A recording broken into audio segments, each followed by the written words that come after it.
everyone, I'm Antonella Vassallo and welcome to the English version of CTS Noticias 7-day newscast. Let's have a look at this week's most important news. Companies, real estate, cars and bank accounts worth a total of 5.3 million euros were seized from 12 people by the financial police in Palermo on the 7th of May. The criminals are considered men of honor of the mafia family of Santa Maria di Gesù. They were arrested in 2010 thanks to the police operation Paisan Blues, which highlighted the structural links between the mafia clan looking for new criminals across the border and American mobsters belonging to the well-known families Gambino and Colombo in New York. Among the assets being seized, several companies operating in strategic sectors of Palermo, a phone shop that was used to replenish telephone cards made out to invented foreign nationals, some warehouses used for meetings and to host gangsters. Overall, 11 companies were seized in Palermo, including 7 clothing stores, 2 restaurants, a telephone and a carpet retail store, and 9 apartments, 2 plots, 11 cars, 5 motorcycles, and money. A musical protest occurred on the 9th of May in front of the headquarters of ARS, the Sicilian Regional Assembly. There was a beautiful concert performed by the Brass Group Foundation and the Sicilian Symphonic Orchestra to call for more attention from the regional institutions. The cuts in allocated funds are causing a reduction of this year's regional contribution, not only to Palermo's activities, but also Catania and Messina's. The union state to kill arts and culture also means inflicting another strike at the economy of Palermo and Sicily. CGL, CISL, WIL and FIALS are of course concerned with the serious crisis that has hit the culture sector due to the 30%, if not total cut, of the contribution to the field established by the regional funding. The question is, how will it be possible to help Palermo grow without enhancing its cultural heritage? At present, the Brass Group Foundation, after 40 years of uninterrupted activity, almost 3,000 concerts performed, an average of 300 students in the music school and professional employees, the management provision that should be allocated by the region of Sicily to the foundation the Brass Group is simply zero. After the first year of establishment of the foundation, this grant has been systematically decimated. The region's support is a truly productive investment to benefit the community and help create jobs and culture, which translates into social growth.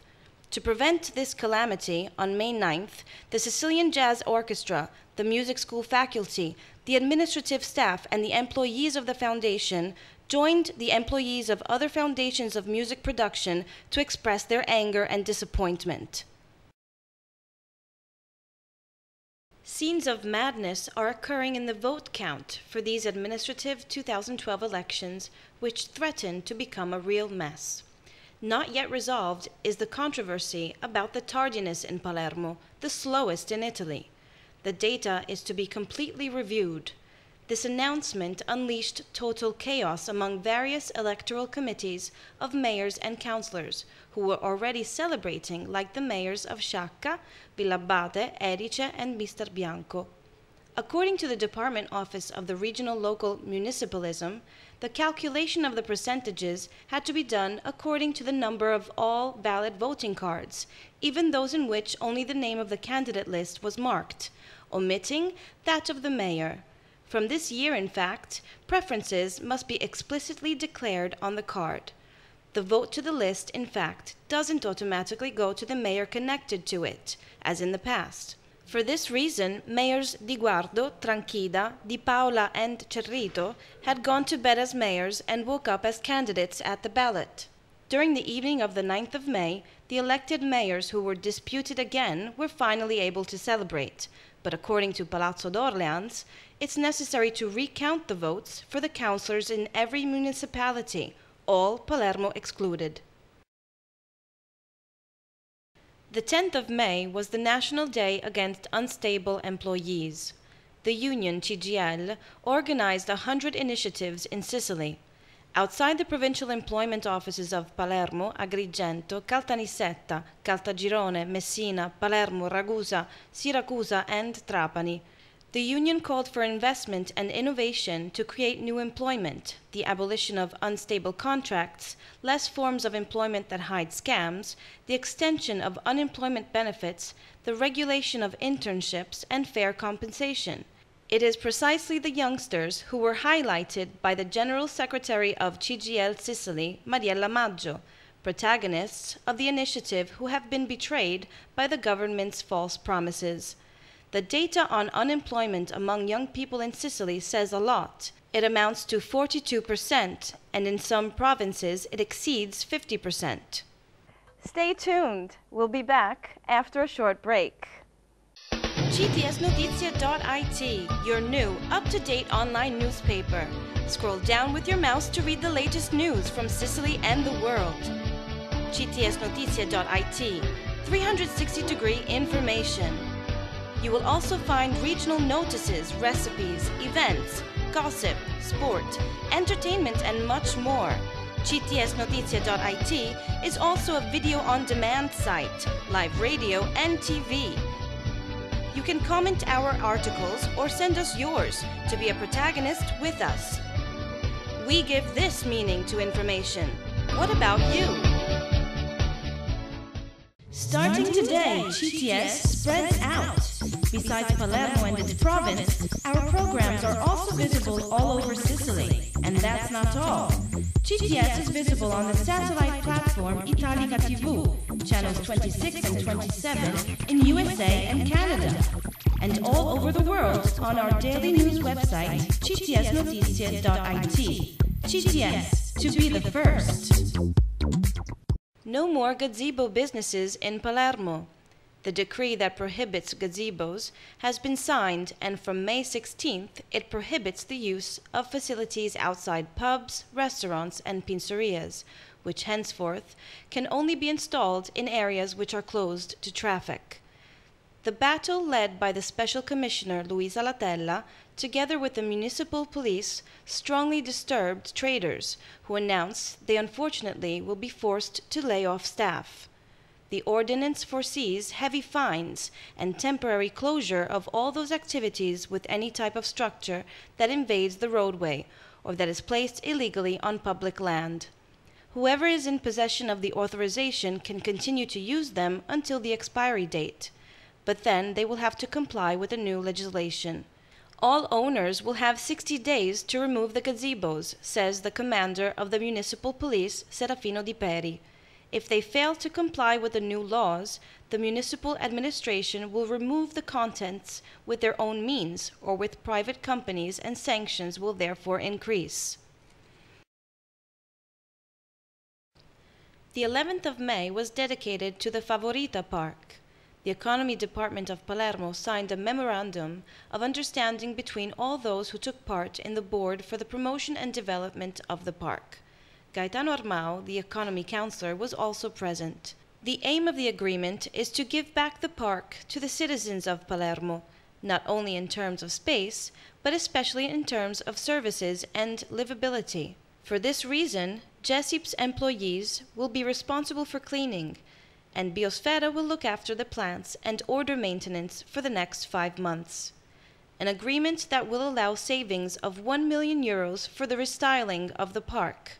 This will allow spaces for children, benches, areas for fitness, said the councillor Armao, who added the Favorita is an emblem of the misuse of an amazing resource. The region is putting together all the authorities involved so that each is committed to doing right. We have a grid that provides a calendar that specifies who is to perform the activities at each stage of the day. But not only. After 8 years of debate, concluded Armao, by June 30th, the Department of Land and Environment will approve the plan to be able to use the entire park. Volunteer environmental groups will also be involved to enhance the green area. There's a mystery on the attempted suicide of Cosa Nostra's super boss, Bernardo Provenzano, who between last Wednesday and Thursday tried to commit suicide in his prison cell in Parma, putting a plastic bag over his head. A prison guard is said to have saved him. In the meantime, While some already speak of a simulation of suicide, such as Palermo's chief prosecutor Francesco Messineo, that sees it as a somewhat unusual act for a boss of his caliber, the super boss of Corleone's lawyer, Rosalba Di Gregorio, is now asking for an investigation on the fact as soon as possible to find out what really happened in the cell. Why was a plastic bag inside my client's cell? Asks the lawyer. And was it a suicide attempt or something else? Shall we think that someone wanted to eliminate him? Moreover, the lawyer complained that the Provenzano family was not notified of what had happened. Bernardo Provenzano, who is 79 and has been in prison since 2006 under the 41 bis regime, is serving his life sentences in the protected section of the prison in Parma. The boss of Corleone, together with Totò Riina, is considered one of the leaders of Cosa Nostra. He has been seriously ill. In fact, he's recovering from prostate cancer, and he's beginning to suffer of Parkinson's disease, and his encephalitis will get worse. Recently, he has been considered able to participate in his trials and defend himself effectively. During a murder trial that sees Provenzano as the defendant, his lawyer asked the president of the Appeal Court of Palermo, chaired by Biagio Insacco, if, after such a striking act, it is truly believed that Provenzano is compatible with detention in jail. Starting today, CTS spreads out. Besides Palermo and its province, our programs are also visible all over Sicily. And that's not all. CTS is visible on the satellite platform Italica TV, channels 26 and 27 in USA and Canada, and all over the world on our daily news website, ctsnotizie.it. CTS, to be the first. ctsnotizie.it, your new, up-to-date online newspaper. Scroll down with your mouse to read the latest news from Sicily and the world. ctsnotizie.it, 360-degree information. You will also find regional notices, recipes, events, gossip, sport, entertainment, and much more. ctsnotizie.it is also a video-on-demand site, live radio, and TV. You can comment our articles or send us yours to be a protagonist with us. We give this meaning to information. What about you? That's all for this week's news. For more details, please visit our website, ctsnotizie.it. Thanks for joining us, keep safe, and see you next Sunday.